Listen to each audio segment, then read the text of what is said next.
ચાલો વિદ્યાર્થી મિત્રો નમસ્કાર. તો આપણે રસાયણ વિજ્ઞાનમાં ચેપ્ટર 2 પરમાણુનું બંધારણ.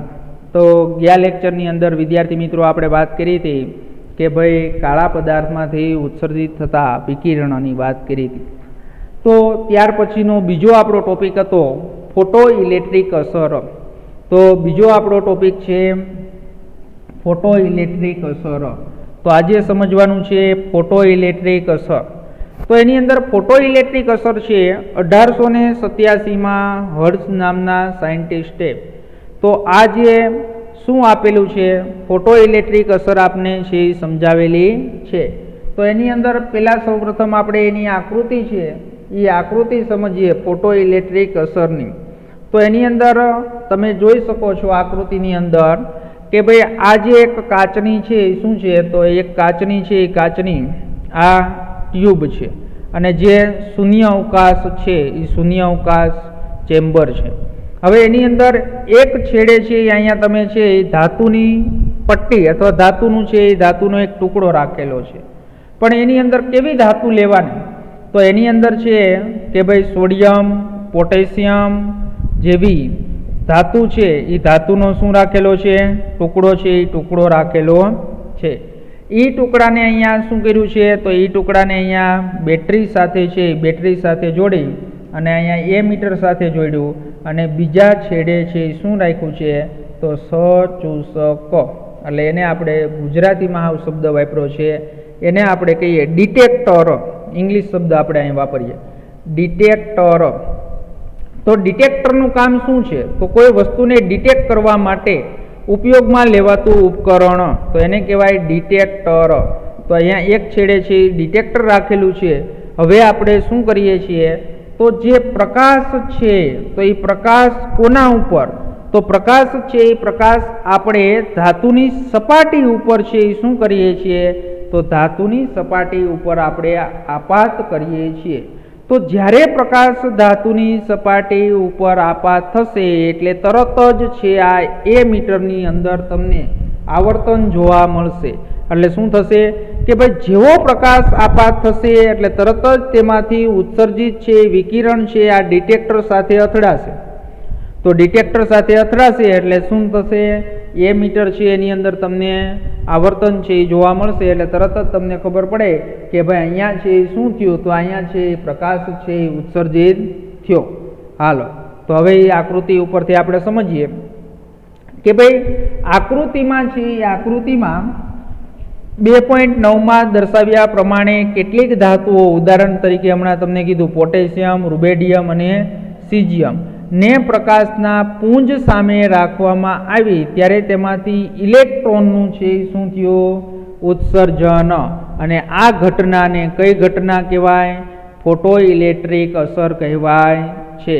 હવે જે આ પ્રયોગ કર્યો, આ પ્રયોગ ઉપરથી આપણે મળેલા જે પ્રાયોગિક પરિણામો છે તો એ પ્રાયોગિક પરિણામોની વાત કરીએ તો પહેલું પરિણામ શું છે કે ભાઈ ધાતુની સપાટી પર પ્રકાશનો પુંજ જેવો અથડાય છે તરત જ તેમાંથી ઇલેક્ટ્રોન ઉત્સર્જન થાય છે.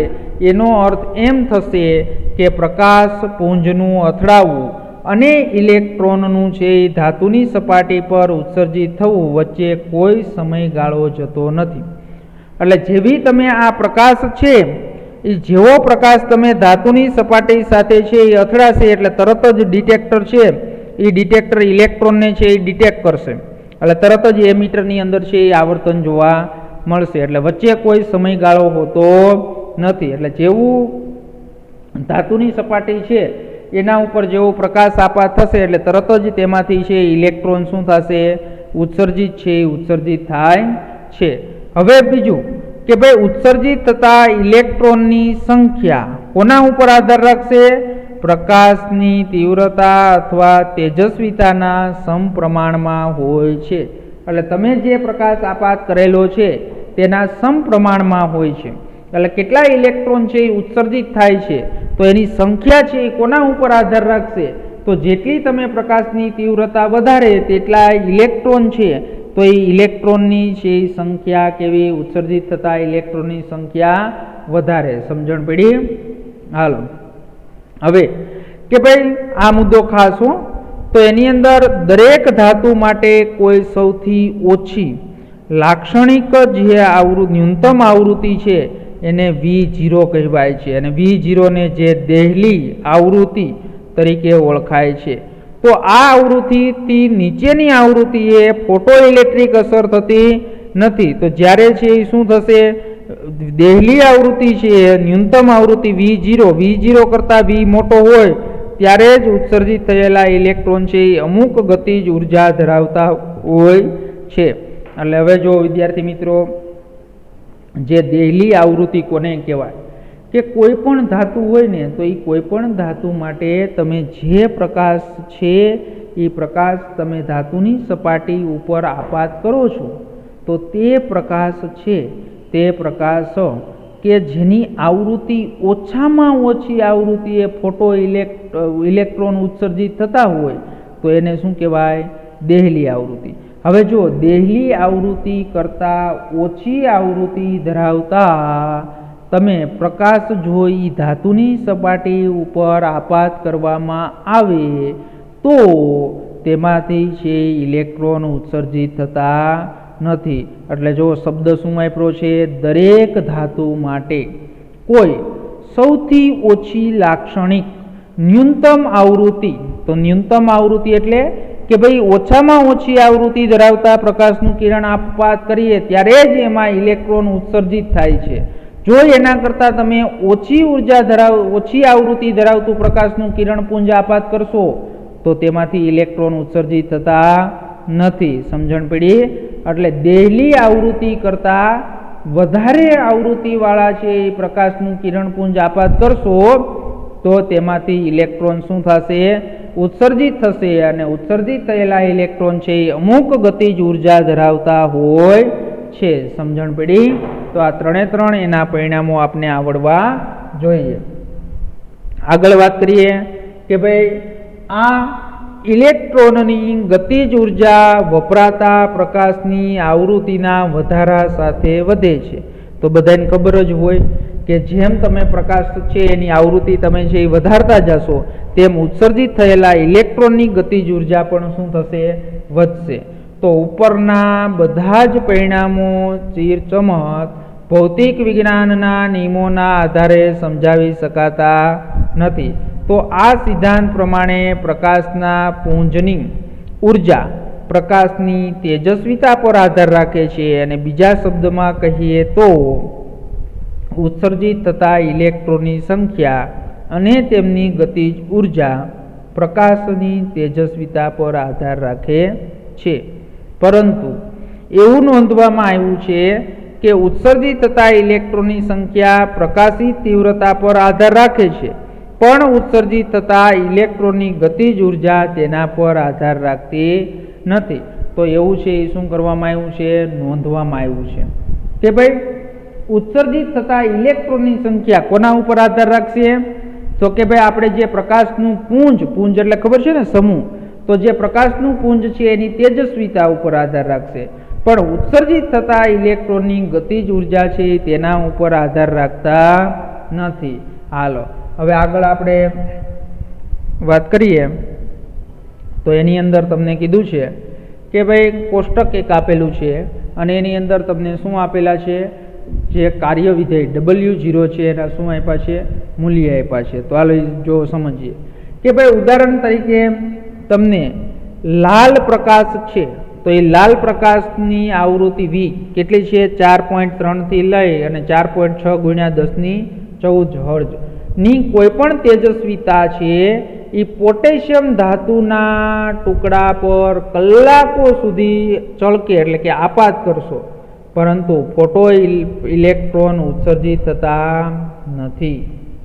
જો 4.3 થી 4.6 × 1014 હર્ટ્ઝ જેટલો પ્રકાશની તીવ્રતાવાળો પ્રકાશ તમે પોટેશિયમ ધાતુના ટુકડા પર કલાકો સુધી આપાત કરશો તો પણ તેમાં તમને ફોટો ઇલેક્ટ્રિક અસર જોવા મળતી નથી. તો હવે તમારે શું કરવું પડે, જે તમે પ્રકાશની આવૃત્તિ 4.3 થી લઈને 4.6 સુધીની હતી એમાં તમારે વધારો કરવો પડે. તો પીળો પ્રકાશ તો પીળા પ્રકાશની આવૃત્તિ કેટલી? તો કે 5.1 થી લઈ અને 5.2 ગુણ્યા 10⁻14 હર્જ જેટલી છે. તો એ પોટેશિયમ ધાતુ છે, એ પોટેશિયમ ધાતુ પર ચળકે છે અને ત્યારે ફોટો ઇલેક્ટ્રિક અસર અવલોકિત થાય છે. તો મારે એમ કેવું હોય કે પોટેશિયમ ધાતુ માટેની દેહલી આવૃત્તિ કેટલી હોય? તો પોટેશિયમ છે એ ધાતુ માટેની દેહલી આવૃત્તિ મને મળશે 5.0 ગુણ્યા 10⁻14 હર્જ. તો આ જે છે એ શું થાય? પોટેશિયમ ધાતુ માટેની દેહલી આવૃત્તિ. હવે દેહલી આવૃત્તિ કરતાં ઓછી આવૃત્તિ ધરાવતો જો પ્રકાશનું કિરણપુંજ તમે આપાત કરો તો તમને ફોટો ઇલેક્ટ્રિક અસર જોવા મળશે નહીં, પરંતુ એના કરતાં વધારે છે એ વધારે આવૃત્તિવાળા જો કિરણપુંજ છે એ આપાત કરશો તો તમને ફોટો ઇલેક્ટ્રિક અસર છે એ જોવા મળશે. તો એણે 1905માં છે એ આઇન્સ્ટાઈન શરૂઆતના મુદ્દા તરીકે પ્લાન્કના વિદ્યુત ચુંબકીય વિકિરણના સિદ્ધાંતનો ઉપયોગ કરી અને ફોટો ઇલેક્ટ્રિક અસર છે એ સમજાવી શક્યા હતા. હાલો, તો આ આપણી છે એ શું છે? ફોટો ઇલેક્ટ્રિક અસર. તો હવે એની અંદર થોડુંક માહિતી આપી છે, જોઈ લઈએ કે ધાતુની સપાટી પર પ્રકાશના પુંજનું ચળકવું. ઘટનાને છે એ પ્રકાશનું પુંજ ફોટોન વડે છે નિશાનગત કરી શકાય. જ્યારે પૂરતી ઉર્જાવાળા ફોટોન ધાતુના પરમાણુના ઇલેક્ટ્રોન સાથે અથડાશે ત્યારે તે તરત જ તેની અથડામણ દરમિયાન તરત જ તેની ઉર્જા ઇલેક્ટ્રોનને આપી દેશે. તમને ખબર જ છે ને કે ભાઈ ધાતુમાંથી જે ઇલેક્ટ્રોન ઉત્સર્જિત થાય છે તો એ ઉત્સર્જિત કેવી રીતે થતા હશે?